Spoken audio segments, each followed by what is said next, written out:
Hi, Ari. How are you? Good, Douglas. How are you? Doing very well, thank you. Thank you for coming on this show. I appreciate it. Well, thanks for having me. I'm humbled. I listened to some of your previous episodes, and I'm humbled to be among all these celebrities. Oh, well, we're happy to have you. So tell us a little about yourself first. I know you got a book to promote. I love the title, Lay an Egg and Make Chicken Soup. Yes. It's a Uh-huh. great title. Uh, but before we get to your book, just tell us a little of your background, a little about yourself, what you do. Okay, cool. I grew up in technology, in the technology world. Worked both in Israel, American companies in Israel. Was on assignment by my employer back and forth a couple of times between Israel and here in the US. 30 something years ago, I was working for Motorola and I got an assignment after I finished my MBA assignment to come to Austin, Texas for 3 years. And it's 2020 now, last time I checked, and we are still here. So sometimes it's hard to make plans. Uh, in the past, I've done many roles in large companies and startups. The last 10 years, I've been advisor to different companies, different sizes, anywhere from early stage startups to $1 billion companies, mostly in strategy and business development, and by most parts industry agnostics. You wouldn't believe I had anything from oil and gas to clean tech to jewelry to religious non-profits, you name it, and anything in between. So I became very diverse in my industry coverage, and that's what one of the reasons that led to write my book. We'll talk about it later. You've dealt with a whole sort of wide array of products, different companies making different things, doing different things. Is there any difference to your approach based on the product, or is the approach all the same? Yeah, actually, a very good question. Actually, it after you do few of them, you realize that there is a lot of common thread between the different industries that most people are not aware, because if you are most of your career or all your career in one industry, you're used to do things in a certain way, and you're kind of boxed in the way people have done things in this segment of the market. But once you start to uh, open your mind to other industries, you realize that from a generic business point of view, the challenges you have to wrestle with are very similar once you peel off the industry specific issues. So if you may be in an airline industry and you have a, let's say, a customer service issue that some hospital had a similar problem 10 years ago, but you never go to the same conferences, you never read the same papers, so you don't know about all these issues that were solved somewhere else, because you're never exposed to that. So I made an effort in a book to be bring examples. There are lots of examples in the book of different problems and different issues and lesson learned, some good, some bad. And I made an effort to bring examples from all kinds of industries, so people can learn and kind of get themselves used to think horizontally on what the issue is, and bring wisdom and lesson learned from other industries for the same problem or the So, same challenge. Yeah. okay, so if a company was having difficulty,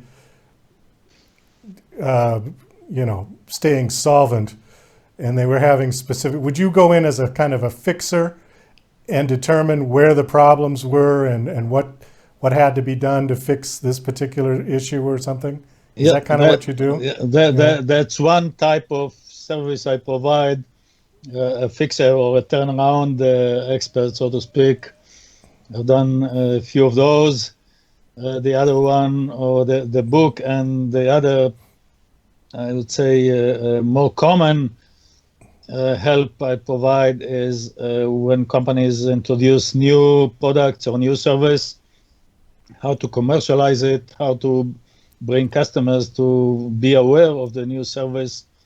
Sometimes it's something so new that people don't know to Google search for you because it's so new, right? So that's another type of service I provide, and also help companies in setting up their strategy, introduce them to investors, and so on and so forth.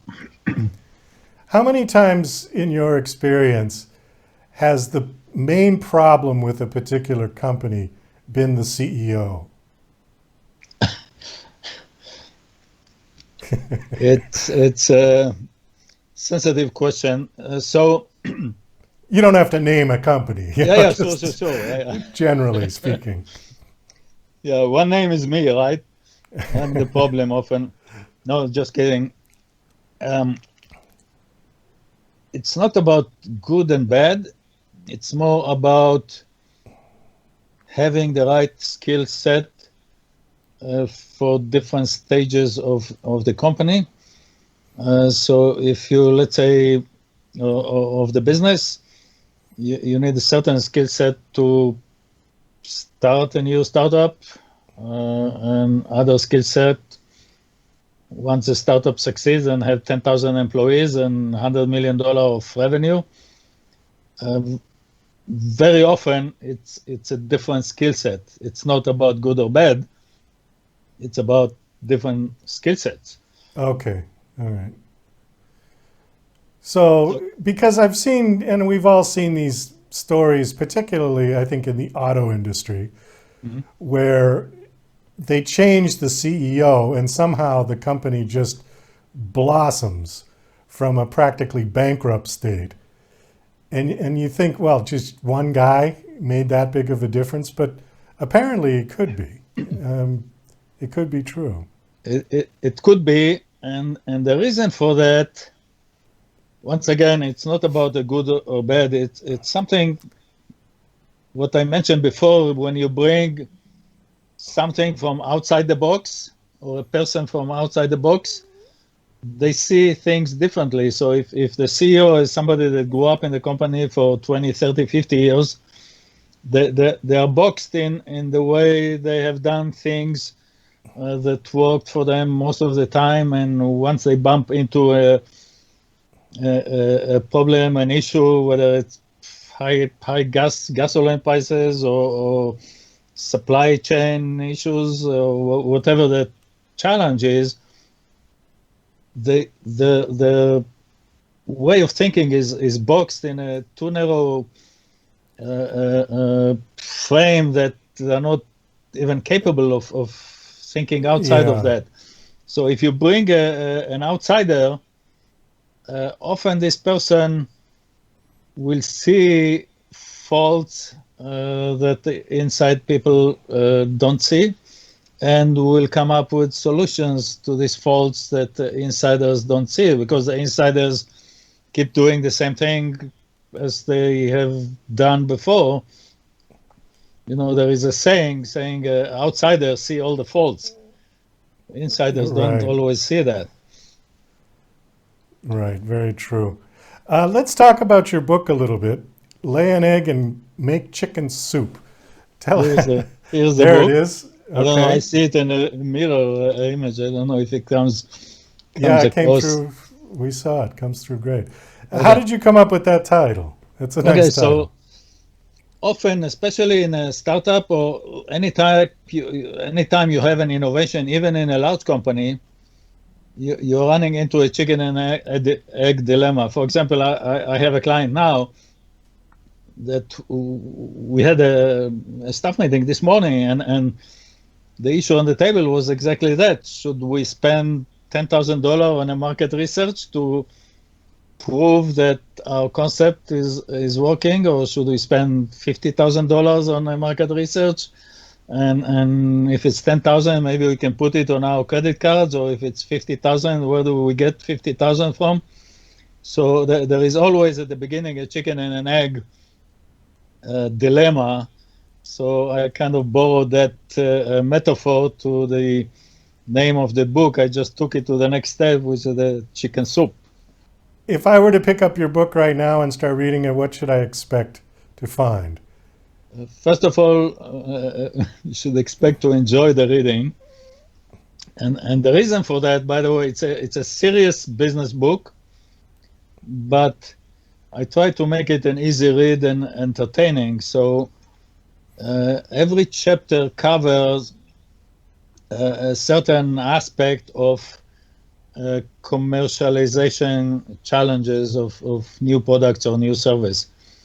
People tend to, most of the books in this domain or in this genre, they either talk about the ideation process, how to come up with a good idea, and the fundraising, so how to pitch your story to raise money for your project. My experience is, and if you read research, most startup businesses fail because of bad execution, not because the idea was bad, but the execution was bad. So the focus of my book is the execution. I do have one chapter talking about the ideation process, another chapter talking about fundraising, but then 20-something other chapters talking about the execution of how to launch the innovation and how to make it successful and how to expand and, from a startup to a $1 billion company. So all of this takes you step by step in across different disciplines, whether marketing, sales, finance, logistics. Every discipline like this has a chapter. I start the chapter by describing what the issues are as far as launching innovation or launching a new product, because you said automotive industry, managing a day-to-day of automotive company or a General Motors or whatever the company is one thing, but launching a new concept is different, totally different, and totally different challenges. Right. Whether you are a large company or whether you're a small company. By the way, one of the unique things, another unique thing in the book is I don't focus just on startups. There are lots of challenges in large companies on promoting innovation. That's why, in many cases, the most successful innovative companies are startups, because large companies have different challenges on moving forward on their innovation process. And I spent lots of papers on lots of real estate in the book talking about the pros and cons of innovating as a large company versus innovating as a small startup. How many books have you written now, or is this your first one? This is my first book. So the way it Okay. started, I kind of blogged. I mentor entrepreneurs in different organizations.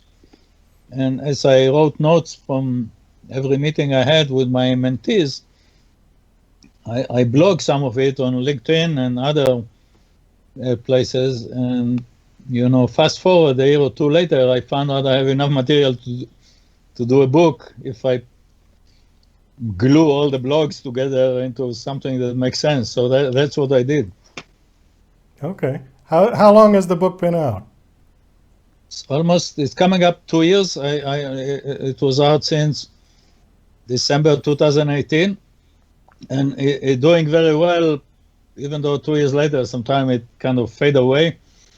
But people, every time somebody start a startup, they find an interest in the book, because it's almost like it saves you from buying 20 books. Each chapter here could be another book. If you deep dive into that topic, save themselves from buying 20 books. Then if they see that they are missing, a certain discipline, the book is not deep enough, they can buy let's say they come to a conclusion that the finance chapter is, they need some more education on the finance side, they'll buy a finance book. So, it gives you an overview, good overview of all the disciplines you need to know. And then if you need some additional education, you buy a specific book about that discipline. Okay. We do have to wrap this up, unfortunately. Do you have a website that you want to give out? Yes, so my website is www.cxo360.net. So cxo360.net. And there is tons of free material there, by the way. You don't have to buy the book. There is tons of free downloads on the website. And, if you like it, you can go to the next step and get the book. But my main purpose, you don't make money from business books. It's more about spreading the knowledge and the concept of the book. Okay. Well, thank you so much for coming on the show. This was very informative. Best of luck with your book. I hope it